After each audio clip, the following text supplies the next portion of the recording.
What up, world? What is popping? This is your man Rob on the job, back at it again. And I try to talk to people who absolutely are plugged in to what is happening to the music scene, anything with the performing arts. Uh, in the shower, I am the most amazing singer that you ever want to hear. But in real life, I leave that to the professionals. And today I've got a professional that I want to introduce to you. She's actually a really super dope artist in her own right. Right now, she's coming at the industry from a different angle. She's helping out entrepreneurs, people in business, people in branding, people in the music industry in general, helping them to overcome some of the pitfalls that many artists, the horror stories that we hear about, right? Well, shout out to all the entrepreneurs who are taking the industry by storm, who are doing the independent thing or going the independent route in order to bring their music, to bring their artistry to the marketplace. And along the way, you need some sheroes, you need some heroes, you need some aunties and some uncles to get y'all young folks some game. And one of my super friends, her name is Joy. I'm gonna bring her on and see if she can talk to us a little bit about the industry and a little bit about who she is. So without any further ado, I want to introduce the song and just allow you to see once again to others my super friend Joya Owens. What up? What up? What up? How you doing? What's popping? How you doing? What's popping, Rob? I can't get this thing to work right. All my instruments are working kind of crazy, but it is good to see you, sister. Likewise. Yes, Likewise. yes, yes. So, what are you up to these days? I mean, I know I see you all the time on IG.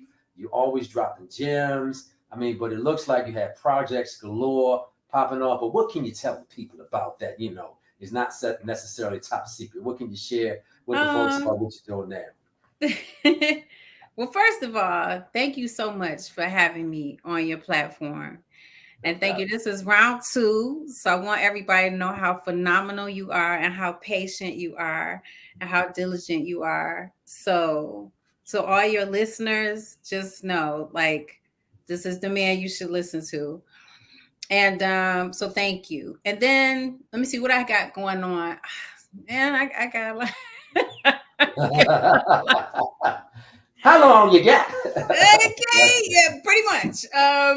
So I have a project coming up with the cousins tentatively. So I'm gonna just say tentatively, right? But let me put it out there in the atmosphere. So I have a project coming up with the cousins.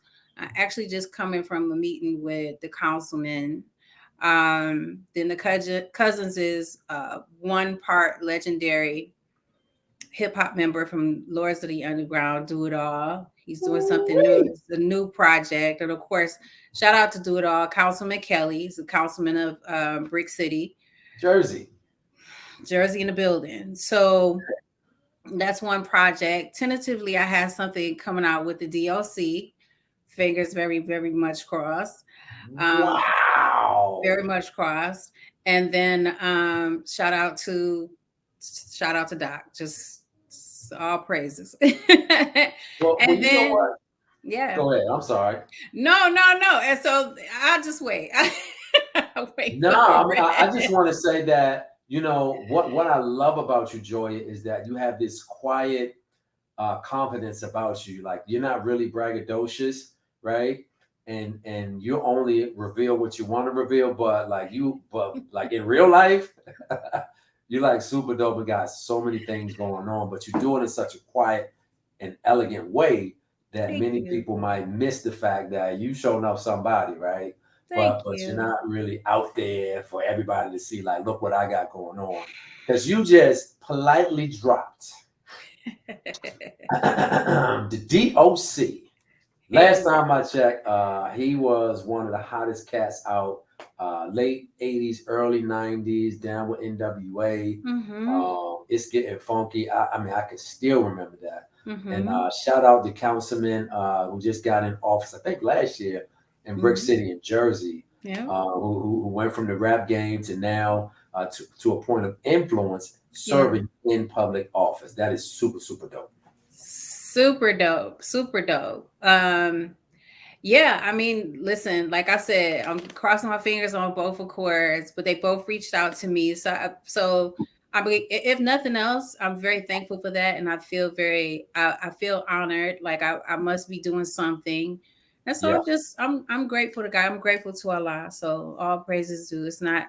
That's all I can say. Yeah, for sure.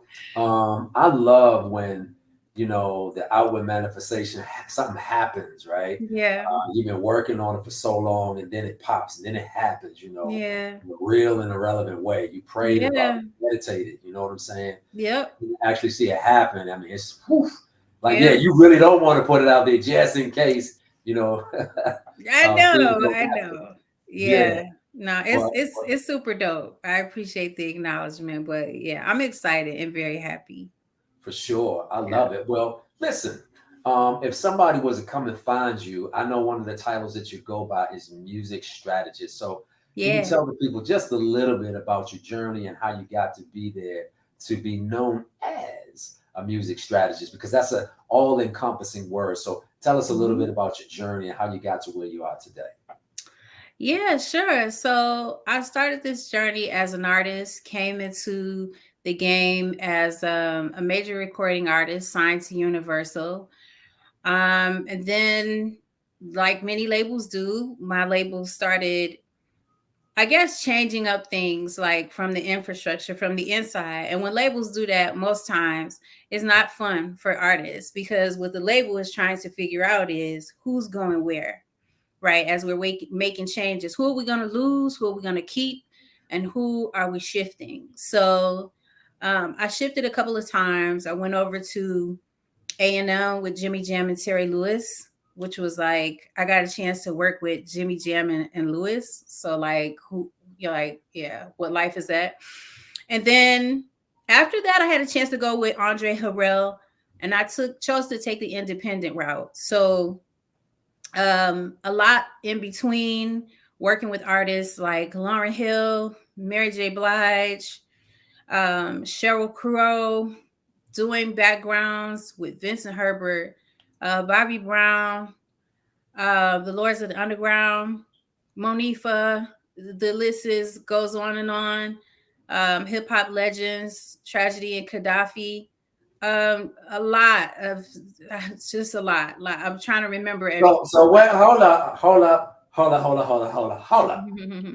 I know you're not gonna just drop rest in peace to Andre Harrell Mm-hmm. and Jimmy Jam and Terry Lewis, Mm-hmm. and name all the artists that you were actually around. So I'm gonna start with Jimmy Jam, Terry Lewis, Mm-hmm.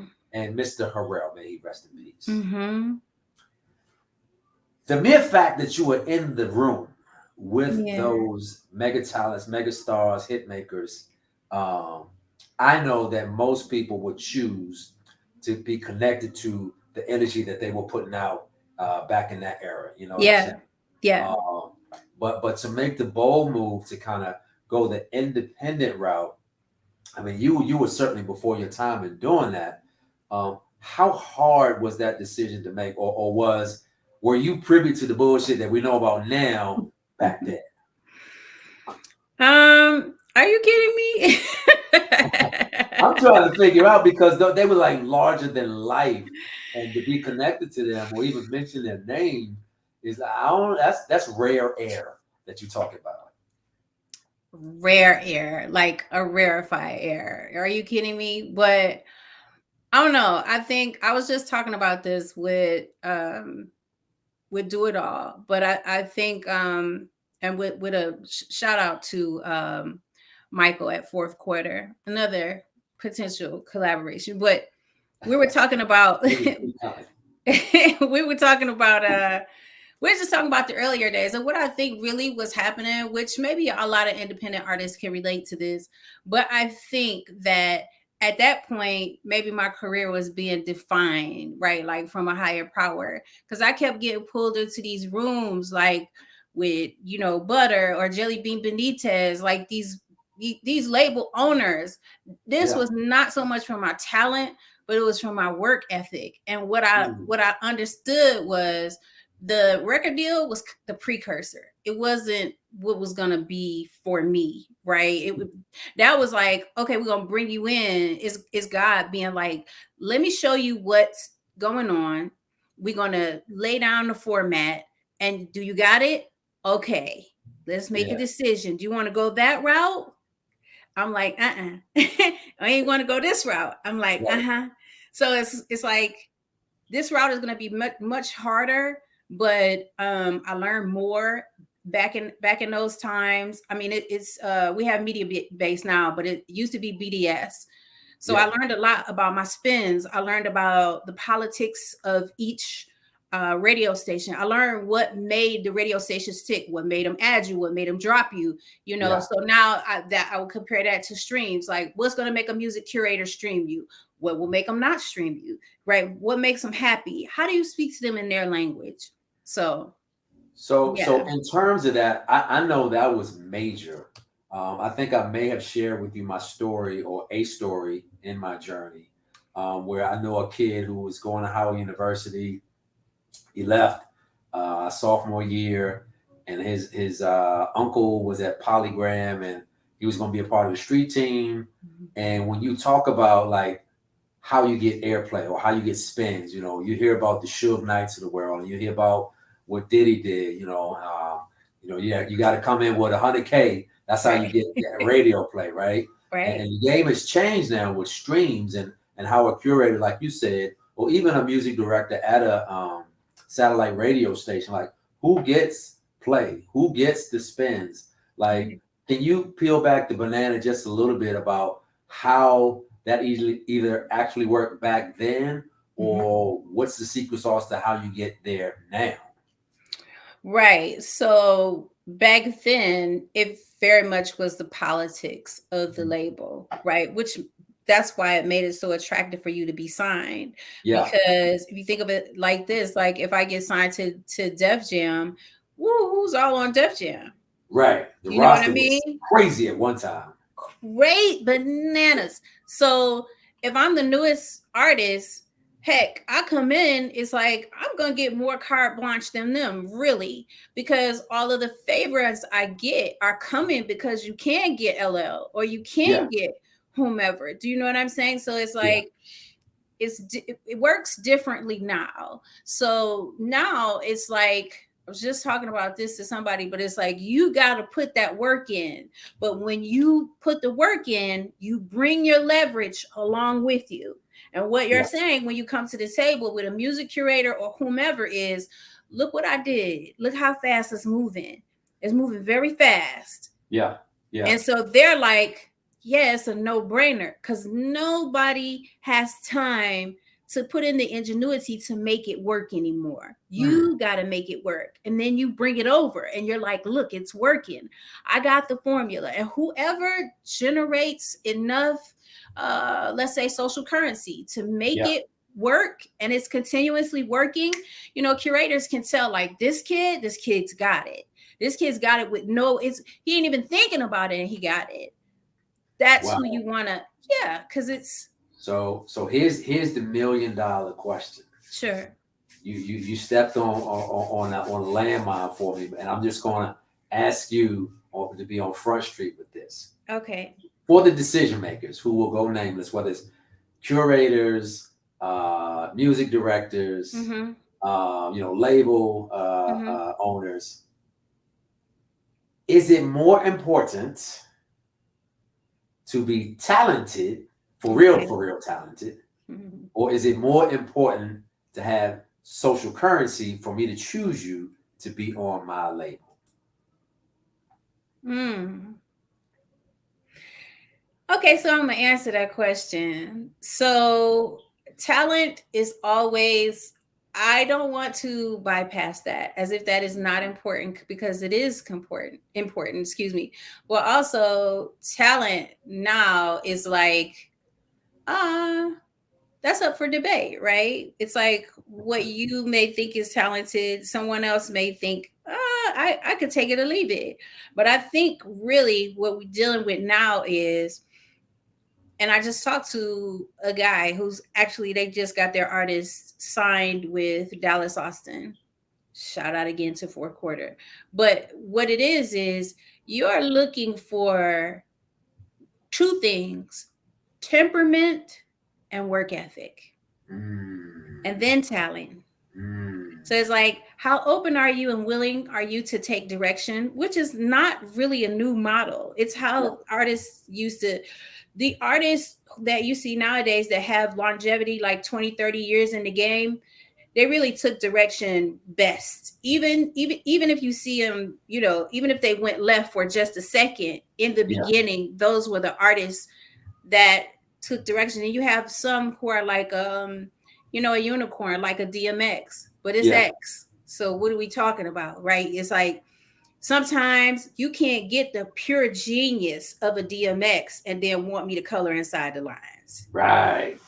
Right. You know, you better take this how you can get it, and you guys got to figure it out. That's major. That's Yeah. major. And I hear that phrase used so often early on from another generation ago. I guess my era, where decision makers would put you in a box. They had to Right. define you as the next up and coming X, or you Yeah. sound like Y, or we Yeah. see you as doing Z, right? Right. Yeah. And you had to have the temperament, I guess is the word you use, to be able to either fall in line or be the unicorn. And most of the unicorns, unless you was show enough, like a Yeah. Prince, like a DMX, like an MJ, for instance, to be able to write your own For ticket, sure. you had to fall in line. You know what I mean? Absolutely. And you bring up a good point. Oh my God, this is amazing. So one of my favorite female singers is Layla Hathaway. Mm. And I remember watching an unsung story about her where, she came out early 90s. So Mhm. during that era, I think Whitney was popping, Anita was popping. Um, I can't think of some of the other artists who were popping, but all of them had like the choreography, they had the lights, they had the dancers, and Mm. that wasn't who she was. So she in turn got passed by. Right. Ooh, shout out to Tony Braxton. I love you. I Oof. forgot you. My girlfriend from the 90s. She was popping. Janet Jackson was popping, right? Yeah. So that whole choreographed show Yeah. is what sold and what you saw on MTV and BET Soul and Music Jukebox. But if you were Yeah. just standing there flat footed with a mic, Mm-mm. that wasn't as marketable. As talented Mm-mm. as you may be, Mm-hmm. right? Correct. Man. So the other thing I heard you talk about, listen to this, Joya. So in my high school, my senior year, I went to two high schools. I went to private school, and then I left because it was all boys school. Then I went to a public school. But in my public school, I went to school with two artists. One was Elgin Baylor. His name is Genuine, and Okay. it's another cat. So I just went to an Anita Baker concert, and the dude that was singing backup for her was a cat named Aubrey Swan. Shout out to Okay. Aubrey. He was a Okay. real quiet dude. His sister was in my class, but anyway, like I know so many people who are in the industry today, Sure. um, and they may not be mainstream, but they may be the bass player. But a lot of them are singing background. Mm-hmm. And I heard you talk about that. Yeah. How hard is it to be talented and still be a background singer? Like, how do you juggle those things and still stay focused, knowing that you want Mm. Say that last part again. knowing that you want your shot. Like I'll give you an example. I don't want to Mm. talk too much because I want to get your insight because it's so good. Have you ever heard like a R&B act, right? They'll go around, give the drummer some, give the horn player some, give the sax, all these people. Then they give their background singers, and then you just listen to one or two of the background singers with your mouth wide open, like you Right. should be up front because you got talent, Yeah. right? Yeah. But they're so gracious and they smile. Like I've heard some background singers for Lettucey. Mm-hmm. I can't call my brother's name, but both of those background singers for her, male and female, Mm-hmm. jeez, I think it's David Michael Wyatt. I think that's one of the dudes, Okay. and I forgot the young lady's name, but they can go. Yeah. They can go. Yeah.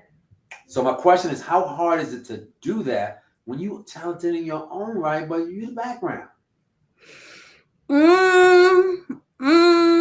I'm gonna say I don't think it's really hard in the beginning because I think that see singers just love to sing, right? It's like a true singer it's like it's part of the maturation. Do you know what I'm saying? It's kind of Yeah. like think of it in the instance of like a Kelly Price or Yeah. like who started how Kelly started with Mariah or even the young lady Saida Garrett. Look, Saida Ooh. Garrett sung back. I mean, some vocalists it's kind of like if you were to ask this is my girl, so I just don't know how her name is escaping right now, but she sung background with Prince and I know she sung background with D'Angelo, like for real. Angie Stone.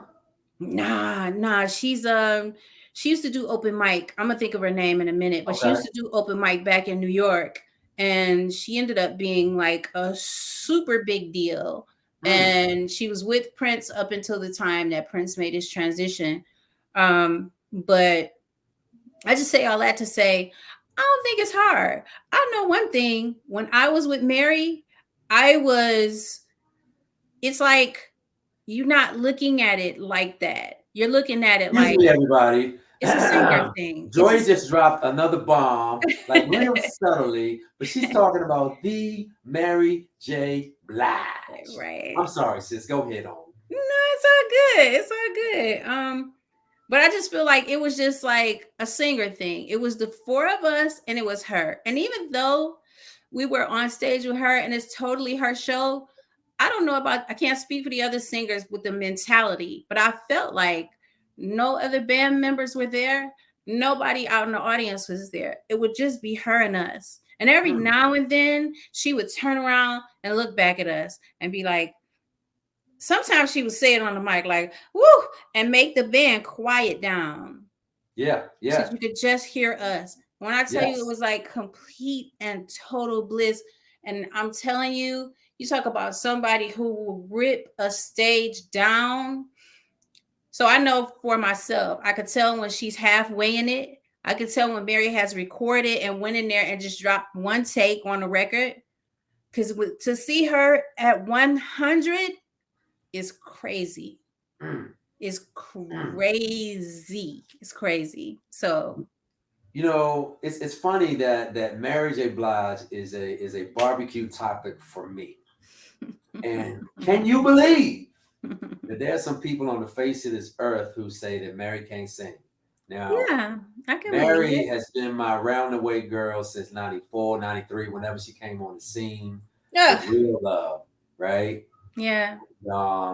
I think that she can sing. I think that she's the total package because I So know do she I. writes some, she sings some, and she even dances with her MJ swag, Mary J. Blige swag. Yeah. Um, but I'm glad that you were actually paired with her because I'm sure you wouldn't be singing background for somebody who was a slouch, correct?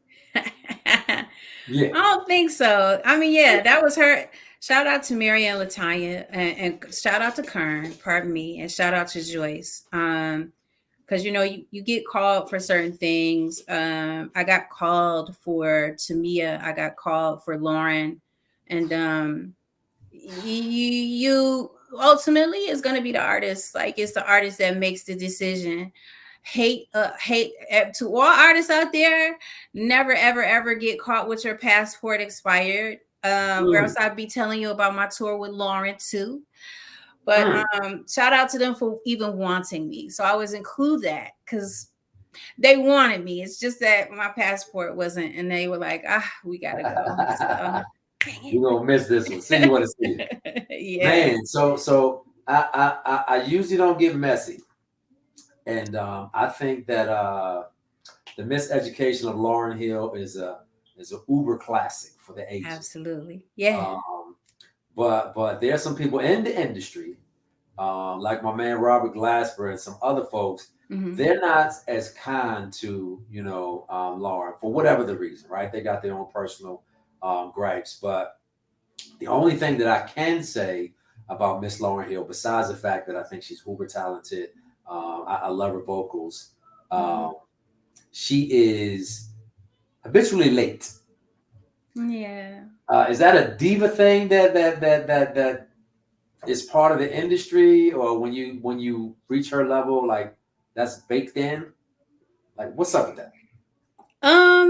I mean, just speaking from my perspective, because I haven't seen Lauren in many, many years, but I mean, understanding artists like I know I do, I'm gonna say that yeah, nah, it's like when artists are on the level of a Lauren Hill or a Basquiat, like Mm, stop that. Stop mm. it. I don't know why. I heard Praz say this one time, and I was like, man, I'm so glad somebody said it. But it's like, why do you guys keep holding her to time constraints?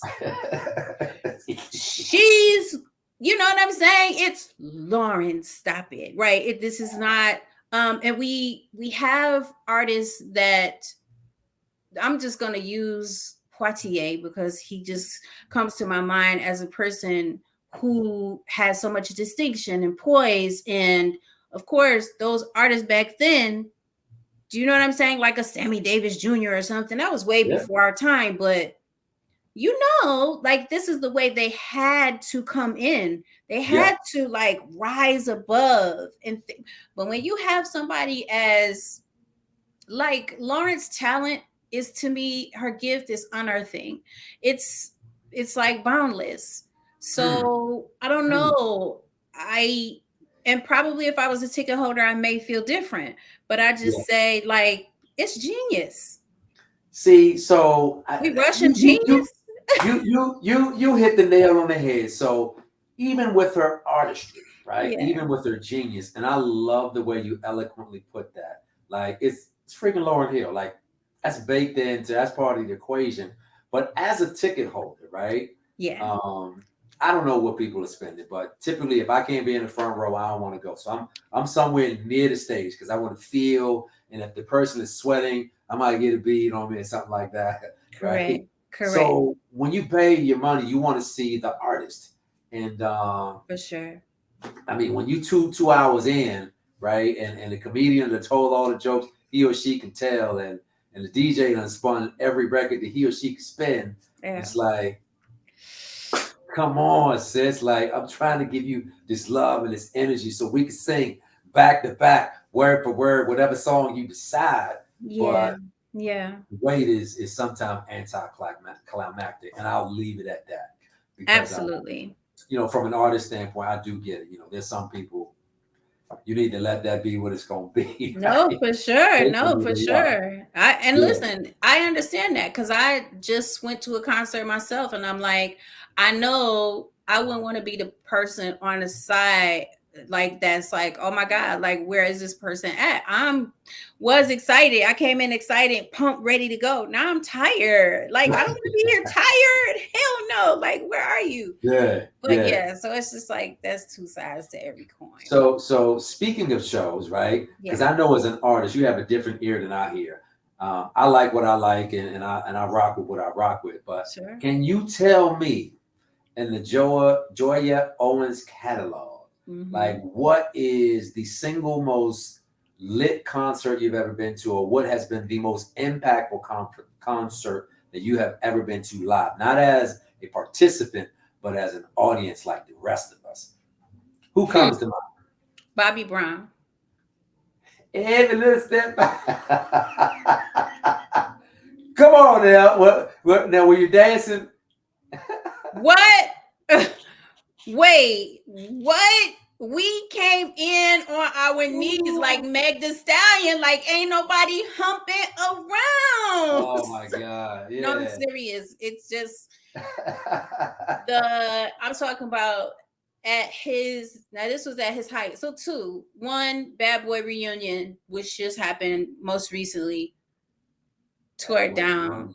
I know that was hot. Two. tore it down, I believe down. that. Didn't Yeah. leave nothing. I'm talking about they ate like Puffy, Kim, the locks. They ate for Yeah. the gods. So that, and then, but I'm gonna have to put Bobby Brown first. Wow. Yeah. You know, I think that Bobby Brown was just a rebel, but with a cause. Yeah. There was some elements that we didn't know about his story, but he really didn't care about what you thought about him. He was just going to do him, Yeah. and I think he brought a lot of artistry and talent, and he brought his own persona. Everything that he was, you were going to get that on stage. So Yeah. I was a Bobby Brown fan as well. Yeah. I used Tenderoni many a time to win favor with the young ladies back in the day. So Bobby Brown is a friend of mine. Um, Speaking of like that whole new edition, Bobby Brown, Johnny Gill story, I think it came out not too long ago. Mm-hmm. Um, in the business world where I live, in the business world, the professional space, Mm-hmm. um, I have a saying where you need to elevate to collaborate. And I tell people Mm-hmm. put it in the feed, hashtag elevate to collaborate. And I Yeah. know that you can get up further a lot faster when you have a team or when you collaborate with people in the business world so that you can 10x your brand so that you can get there quicker, faster, better. Mm-hmm. Why is it so hard for groups to stay together in any era, then and now? If you talk about from the 60s, the 70s, 80s, 90s, pick any era you want. Why is it so hard for music groups to stay together?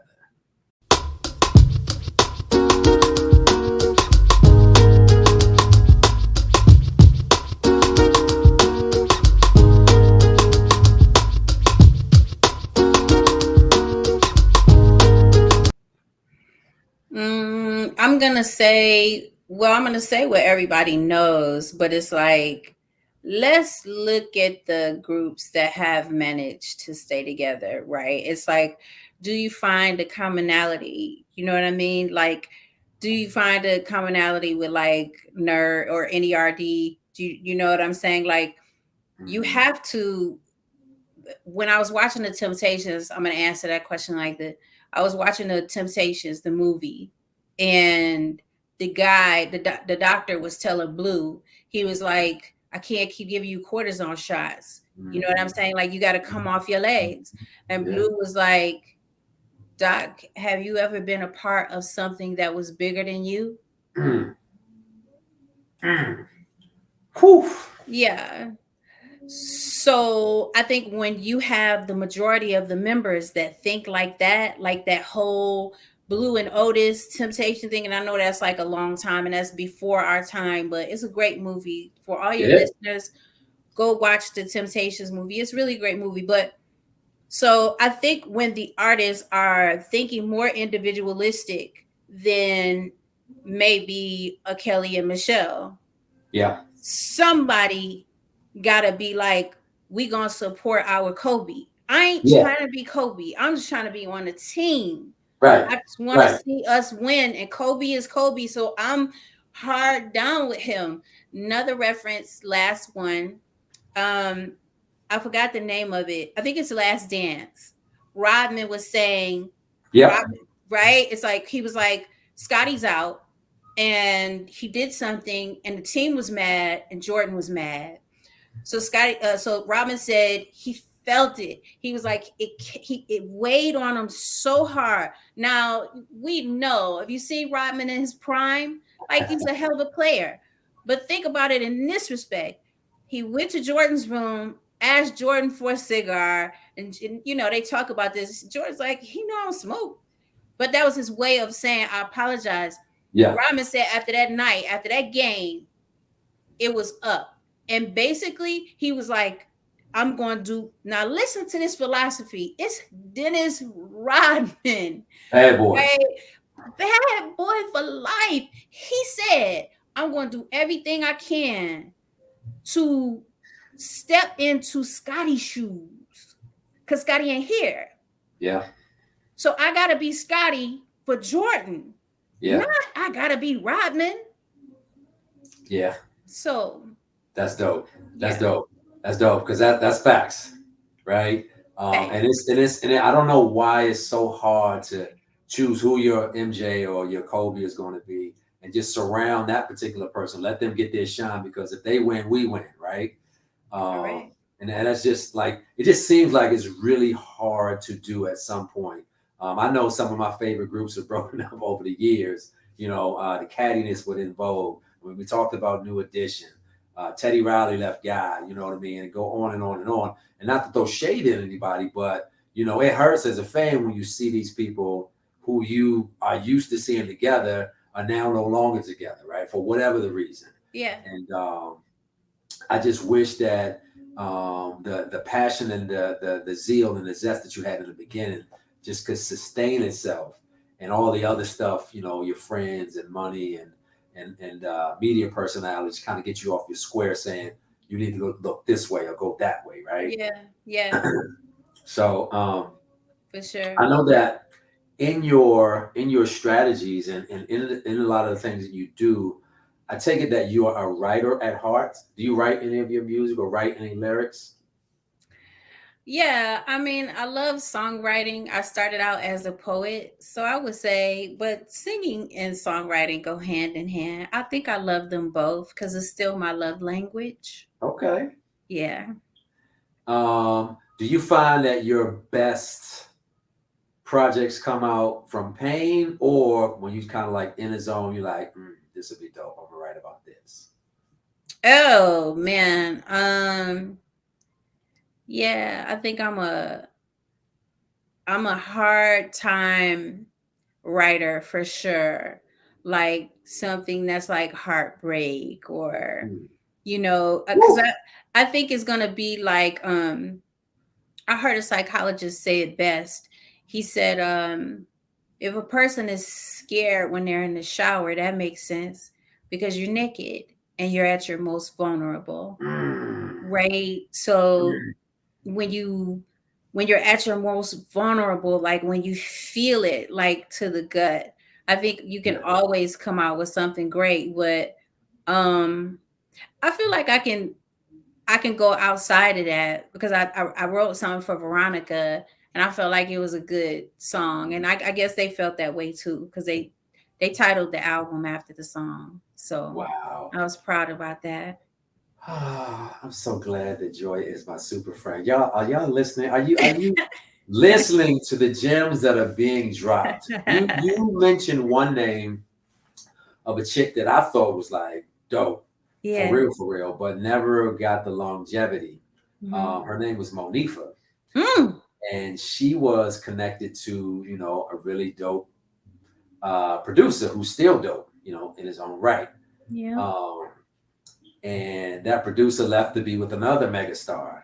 Yeah. So I'm gonna go left a little bit and just ask you, if you are dating a pop star or an R&B star or Hmm. a singer, Hmm.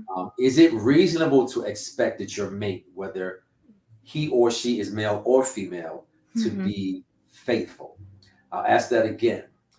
If you are Hmm. the Hmm. plus one of a superstar or a rising star or an established star, Hmm. should I or should she realistically expect that that star will be faithful? um hmm I'm gonna go with yes. I'm gonna go with yes. But I'll say this. I think it depends on the maturity level, though. A lot of times people are like, it's like a smorgasbord. Like there's so much to choose from. But I don't really think it's about that. I don't think it's really about the choices.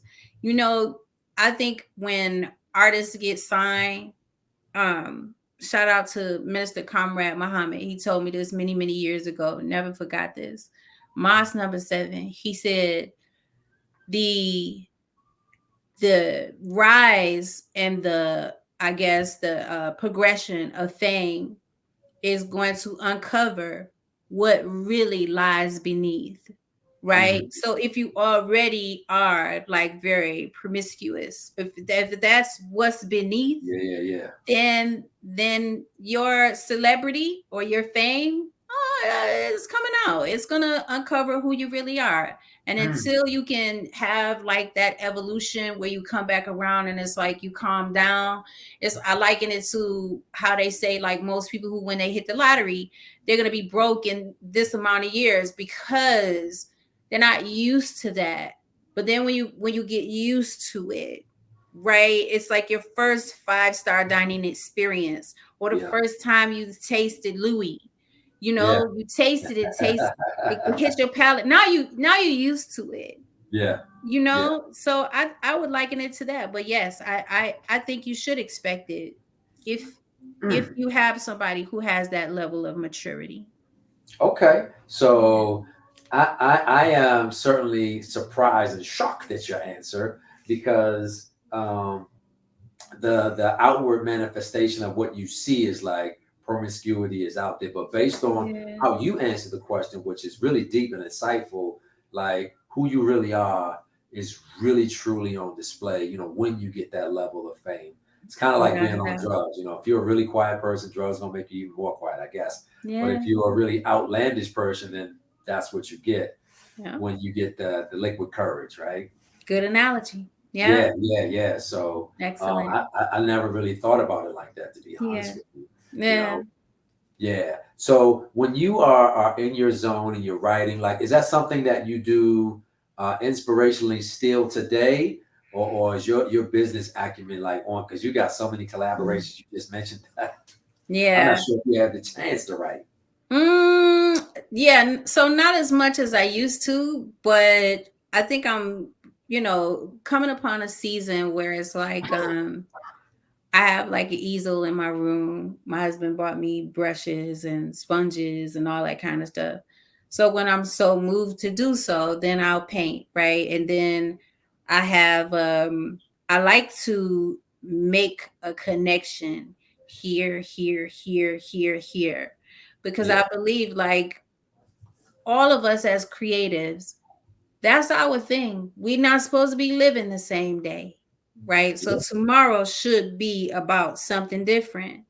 And so tomorrow, if it calls for me to be in the studio, then I'll be in the studio. Then the next day, if it calls for like a voiceover or for me to do a voiceover, I'm like happy. I'm excited. I just don't want it to be monotonous. yeah, yeah. Hmm. Yeah. Wow, I love it. Yeah. So when you talk about your creative side, I just saw. I hope I get her name right, but I think her name is Anissa Strings, Okay. and she plays the bass, right? The Okay. the the, the big thing, the boom boom boom, like in an Mm-hmm. opera. Upright. Yeah. But when I tell you this sister can sing, whew, Yeah. like she has range, and it's like scary. Um, Mm. but I don't know enough about her story to know if she's with a major label. Mm-hmm. But I know we talked about being independent. Sure. Like, talk to the people about how to showcase your talent. I know that to get chosen, you got to have the social currency and the talent and the temperament to be coachable, right? But Mm-hmm. how do you even get to a place where the algorithm finds you, the decision makers hear you, Mm-hmm. the right people see you? Like, what would be a recipe? Because you said something that was dope. You said when you know the formula, then you can like solve the problem, right? So I would Absolutely. imagine that there is a formula to get seen, heard, and noticed. If you're Absolutely. Yeah, absolutely. Repetition is the mother of skill. honest. That's it. The formula is to be repetitious with that thing you love, right? Spend hours and hours and hours on it. Um, And when you do that, you're sort of inside of the process. It's sort of instead of like leaning towards like the outcome. You know what they say, like you're looking at the end of the rainbow, you're looking at the pot of the gold when you should be looking at the yellow brick road. Right. Mm. So that's the formula to being recognized. That's anybody who has social currency. You can talk to anybody. I don't care what respect. It could be from ecom. to marketing to, and Earn Your Leisure or David Shands or anybody in our space, him 500, TD Jakes, don't make a difference. They got one thing in common, and it's that they have spent hours and hours falling in love with the process of whatever it is they do. They had to, because that's the only way they could bring it to you on such a high level. And because we have so much out in the marketplace, we only recognizing it if it's done on a high level. If not, we will miss it. Whew. Y'all heard that? You got to vibrate higher so that your frequency can be readily accepted by the masses. Because when you're operating at a high level, you can't help but be noticed. Correct. Did I get that right? Absolutely did. You hit it on. I wonder Oh how goodness. you know. Well, listen, I can only tell you from a business perspective, in terms of, getting your brand out in the marketplace when you're selling an item, more specifically when you're trying to inspire a team to do, this one thing and to follow this vision and to follow this mission, because, the job and the thing is great. It's the Negroes. The people that make it difficult. You understand? Like trying to get everybody to march in the same direction at the same time without asking why or being distracted. Yeah. That's why a person like me is necessary in the business space. Yeah. But again, when you're looking to be noticed, I just don't know what that formula is, because, as I mentioned earlier, there's some people who I think are super dope. They don't get any recognition. There's some people that are popping that I don't think are as talented, but, clearly there is a formula to get into the marketplace and to, more importantly, be seen and get noticed, right? Yeah. And get the accolades. So I'm not going to hold you much longer, and I'm hoping that I can come back to you one more again. I know the last time, the first iteration, I talked about verses. Yeah. Timberland and Swiss Beats, they're looking to bring this to the marketplace once again, I think in the fall. Okay. And I noticed that some of the matchups that they were talking about were like Usher and Chris Brown. I think they talked about Jay-Z and another you fill in the blank rapper, whether it be Drake or someone like that.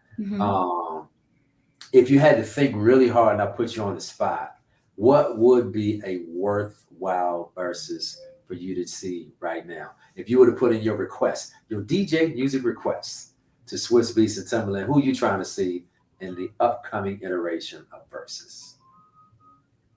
I mean, come on now.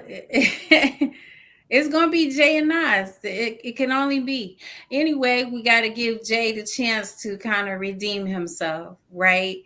And I know a lot of people are like, "Look, don't. This is not a topic that's up for debate. It has already been. It's already been. You know what I'm saying? Like they done had it. The battle took place, and there was a winner. Okay." So now we got to give Jay his chance to redeem himself so that Nas can have a title and then Jay can have a title. And then I think it's good. But for right now, we have the God MC. The God MC. Hold on. Everybody remembers Ether. And yes, my man got smashed. It was not up for debate. Absolutely, for sure. So I'm glad that there is somebody who will boldly say that to the masses that Nasir Jones definitely came through with the W in that particular battle. But that would be super dope to see those two actually come to the stage. I think they pieced it up and they're good now.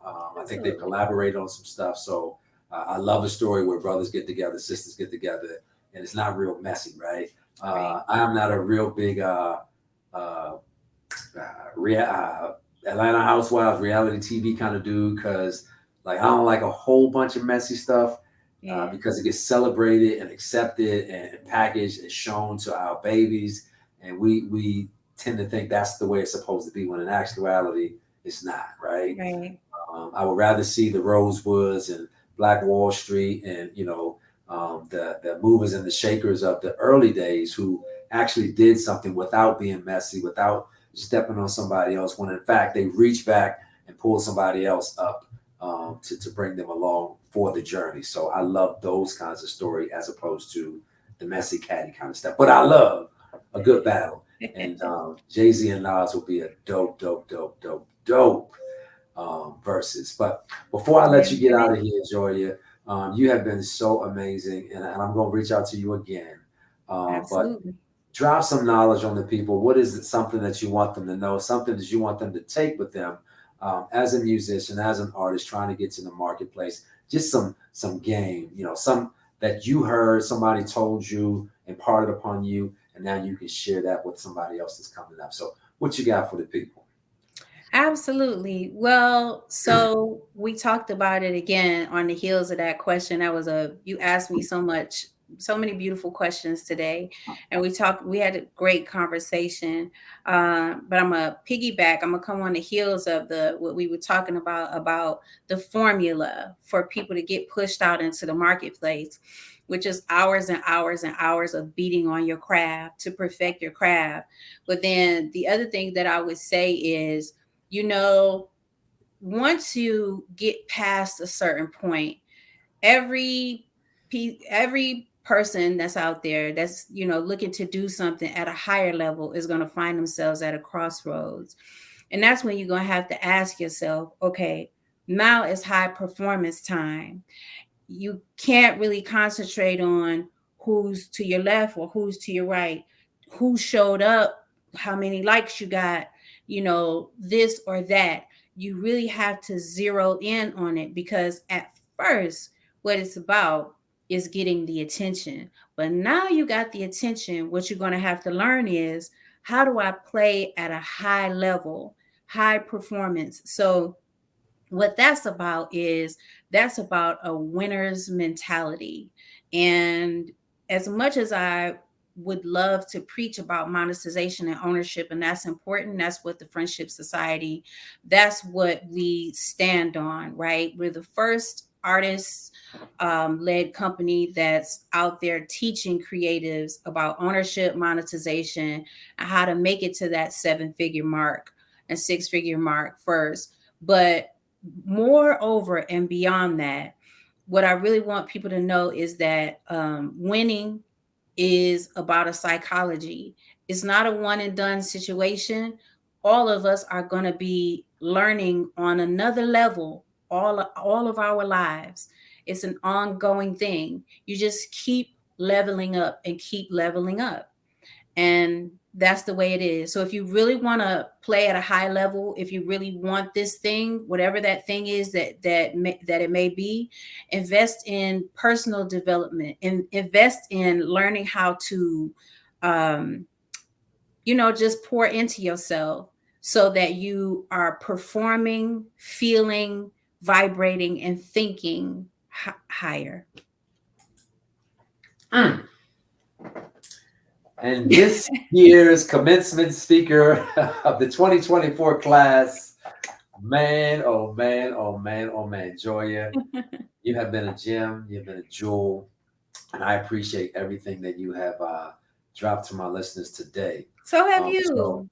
Yeah, well, you know what? It's not about me. It's all about you today. I'm super, super honored to have you on the platform. And whenever you're in the building, it's always, always, always a cool vibe. So yeah, I'm gonna keep making sure that I shout you out. How can we find you? How can my people find you? So you can find me at the Friendship Society across all platforms except Twitter. It's TFS_ATL. And yeah, follow me. Yeah, for sure, for sure, for sure. Just make sure you get out there and follow my super friend Joya. It will not be a waste of your time. Not only is she beautiful, she has a bevy of information. She's accomplished. And if you are paying attention, you might learn something that will help you.